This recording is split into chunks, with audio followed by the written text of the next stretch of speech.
I'm J. Rachel Edidin. And I'm Miles Stokes. And we're the hosts of Jay and Miles Explain the X-Men, a weekly podcast all about the ins, the outs, and the retcons of comics' greatest superhero soap opera. We're also the hosts of Jay and Miles Review the X-Men, which you're watching right now, where we talk about the X books that come out each week. This week we are looking at the books of June 8th and 15th, 2016, and I gotta say I should disclaim, my head is really not in the game today. It's been a hell of a week. Big time. Yeah. But, this is what we do, so we're gonna keep doing it, and hopefully you will enjoy it, and yeah. The X-Line abides. First up is Civil War II X-Men #1, written by Cullen Bunn, with art by Andrea Braccardo and colors by Jesus Abertov. So, I'm not a big fan of events in general. As much as I love the old 80s good stuff. And I'm even less a fan of event tie-ins, because often they feel very tacked on. It's like, hey, here's this conflict going on in this corner of the Marvel Universe, and then here's these other people doing something that's sort of related, but not really. But, this one I actually kind of dug. For me, it worked. Now, Civil War II, I've been following. It's fine. It's a story. It's a punchy summer crossover. People do weird things from weird motivations.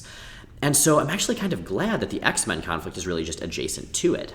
It's less a matter of, do you side with Iron Man or Captain Marvel, and more a matter of, what is your take on how to deal with this aspect of the world, this dude Ulysses of the Inhumans, that's a threat to our people.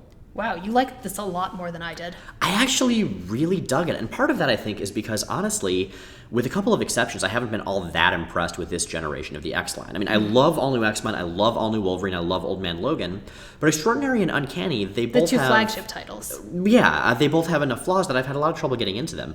And so for me, I found that taking those two teams and cramming them together, putting their different philosophies sort of in stark relief against one another and having those characters who have so much history bounce off each other, that kind of worked. Like, for me, this actually feels like the next chapter for each of them, not just a pointless tie-in that won't take them anywhere, but something that's like, yeah, this is what comes next. And see, I got the opposite effect. Really? For me, this is a scenario that works much better when you've got characters and teams that are more solidly established. These are both titles that have had a really hard time finding their footing. And for me, that makes throwing them together into an event and treating them as more established quantities than they really are feel incredibly contrived. This feels to me like the beginning of Avengers versus X-Men. It feels that level of, let's stick them in a jar and shake it and see them fight. And that really was a dumb event. Oh my god, it was such a dumb event. I liked the stuff that came out of it actually a lot. But yeah, the actual event was ridiculous, and this feels similarly ridiculous. And I think for me, a lot of that is lack of established setup. It's shaking up and claiming to aggressively derail a status quo that's really barely found the tracks yet. See, I think part of why it works for me is the 8-month gap, because we have this assumed stuff that's happened before the books got started, and I think it does a decent job of referencing that a bit, but for me, really what I liked, really what worked, were the way characters from the different teams interacted. Seeing Nightcrawler and Psylocke's reunion, that sort of like bittersweet, hey, we used to be allies and now things are really terrible, like that camaraderie that's still there underneath that. Seeing Old Man Logan and like Axis-ified Sabretooth, who I'm pretty sure haven't actually met yet. No.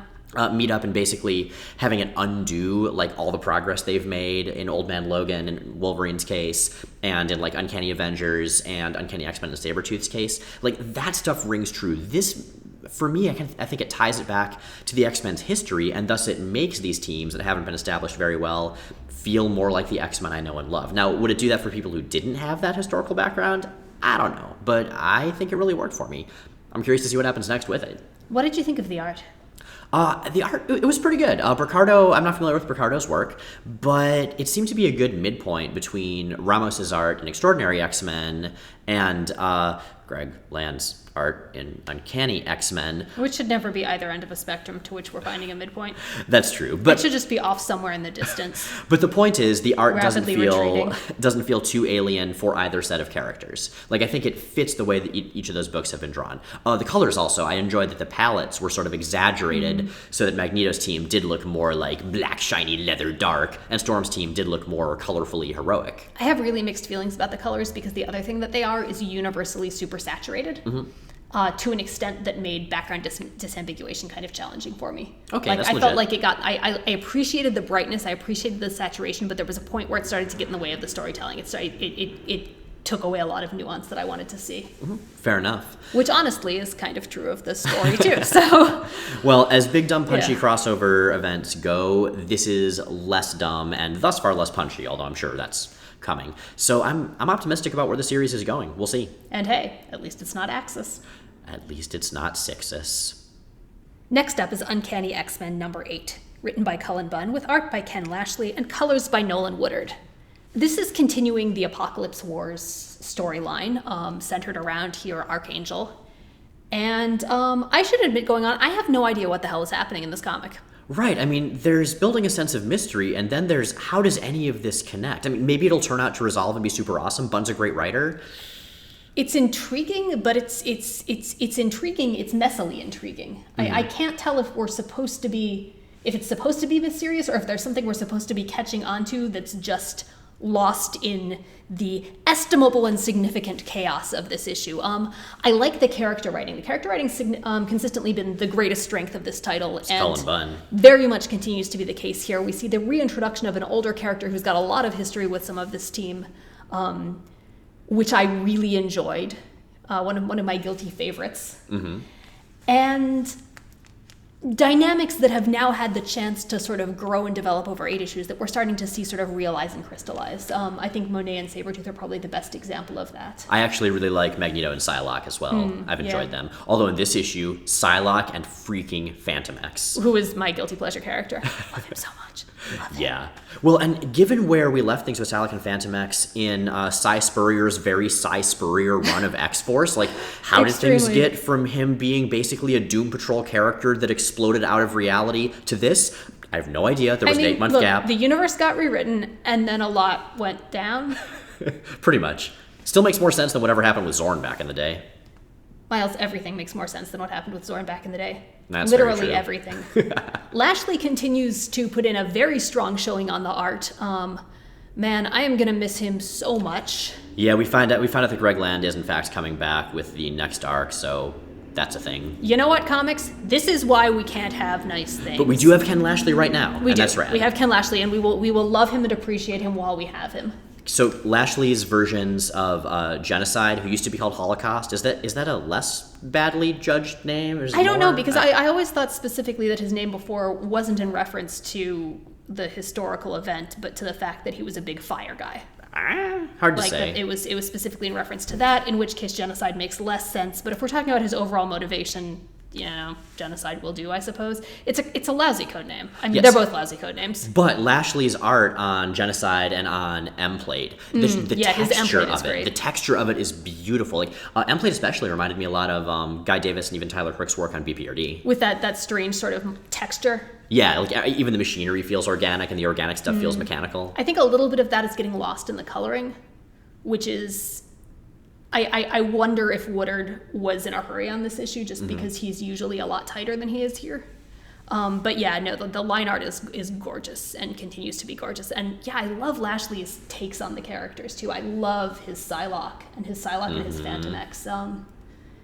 Also his Monet, Yeah. super solid as well. And the thing is, for all of its confusion and chaos, this is a cool issue, and it's fun, and it's intriguing, and I want to see where this is going, but I also want to know more about where it is. I'm hoping that's going to get built up and filled out, but given the number of plot hooks that have just been left dangling in the aftermath of Secret Wars, I'm reluctant to count on it, which I think is also part of the source of my frustration there. We'll see. Either way, strong showing, and yeah, enjoying Lashley while he lasts. Finally, we have All New X-Men number 10, written by Dennis Hopeless, with pencils by Mark Bagley, inks by Andrew Hennessy, and colors by Nolan Woodard. This is technically from last week, but it was the only book, so we decided to just fold it into this batch. This was a great issue. Okay, so we have Apocalypse Wars going on in all 3 of our X books. It's been interesting in each one, but this is definitely my favorite. Getting a chance to see Evan Sabanur, Kid Apocalypse, Genesis, whatever you want to call him, one of my favorite characters of the last 10 years, really come into the spotlight is awesome.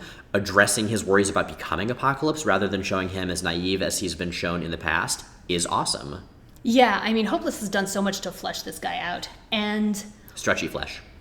Yes. Yes, because Apocalypse. But one of the things I like most about this is that it feels very much like a spiritual sequel to one of Remender's best arcs on Uncanny X-Force? X-Force, yeah. On X-Force, the Apocalypse solution. Yeah. But with the moral quandary and the questions of fate now from Evan's point of view, with him as the subject rather than the object.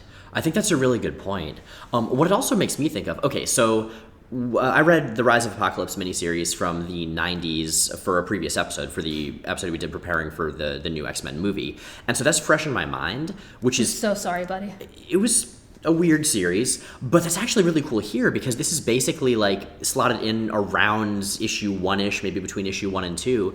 And for me, like, I almost want to do a Star Wars machete order with Apocalypse's story. Like, I think Rise of Apocalypse could really benefit from seeing this version of Ensa Nur, this just compassionate, idealistic, heroic version of the kid who's going to grow up into Apocalypse. Like, he's super engaging, and knowing the direction things are going to go is incredibly tragic in a way that totally works for me. Yeah, one of my favorite things about retcon stories like this is the way they retroactively color the original and older material.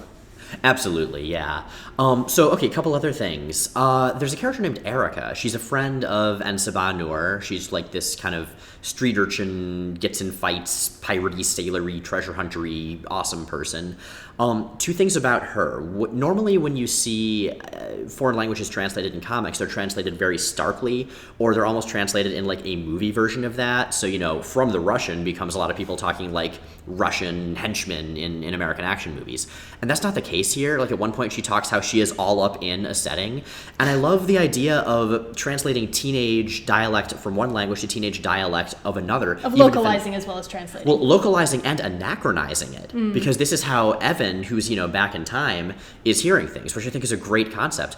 Also, there's a scene in which she's mostly naked, swimming with a lot of the other characters, and it's not sexualized. I haven't seen that stuff since that time Mirage swam, drawn by Bob McLeod in early New Mutants. Like, well done comics for not, taking the bait. Barry Windsor-Smith did it a couple of times. Okay, Barry Windsor-Smith totally did it a couple times. But nonetheless, very impressed. I do think the use of Norse runes for the language in this was a little bit dubious. Did they do that? I didn't notice that. I'm pretty sure they did that. Well, that would certainly be a weird choice. I should double check that, but I'm pretty sure. Well, regardless. So, yeah, like, middle chapters are rough. We talk about that all the time. This is an incredibly solid issue. This is my favorite all-new X-Men story yet so far, I think, which is saying something because I've loved every one. Also, last page, really cool reference to a classic X-Men cover, which itself is a reference to a classic Conan cover, which itself is a reference to a classic Conan story, and that always makes me happy. So there's that as well. If you're going to follow one Apocalypse Wars story, like, follow this one, no question. For that matter, if you're going to follow one X-Men team book, follow this one, no question. We like it. So that's 3 of 3. What's our pick of the week? Definitely all new X-Men. I mean, Jay, I think you liked Uncanny a bit more than I did. I definitely liked Civil War more than you did, but we both love this issue. Yeah, absolutely. Basically for the reasons we said. I mean, it's a good middle chapter. It's enjoyable as hell. It's fun. It's funny. It's high drama. It's high stakes. The rune thing was kind of weird. I agree. The rune thing was super weird. What about our panel? Our panel is actually from Uncanny X-Men, and it is this moment of combined antagonism and sexual tension, because that's a tough combination to get in the relatively simplified art of comics, and this panel does it beautifully. Thanks, Ken Lashley. I'm gonna miss him. That is it for this week. Thanks for watching. If you like what you've seen here, check out our podcast, Jay and Miles Explain the X-Men. New episodes come out every Sunday at explainthexmen.com, also on Google Play, iTunes, and Stitcher. What have we got for them this week? Dude, this week we are doing Havoc and Wolverine Meltdown, one of our favorite miniseries of all time. Gorgeous painted art, really weird characters, noir as all hell, and we talk a surprising amount about the Cold War and nuclear physics, so you may learn a thing. Yeah, we actually have a science guest expert this week who to come talk to us about nuclear reactors. Yes, we do. Which is very exciting. That podcast, these video reviews, and everything at explainthexmen.com are brought to you by our Patreon subscribers. We are an entirely listener-supported project, and those are the folks who help us stay on the air and entirely ad-free and to do cool stuff here and elsewhere. If you want to join their ranks, which you totally should, you can do that at the link either above or below this video, depending on where you're watching it. In the meantime, we will see you next time with some Deadpool, but also some Gambit, and some other stuff too. See you then.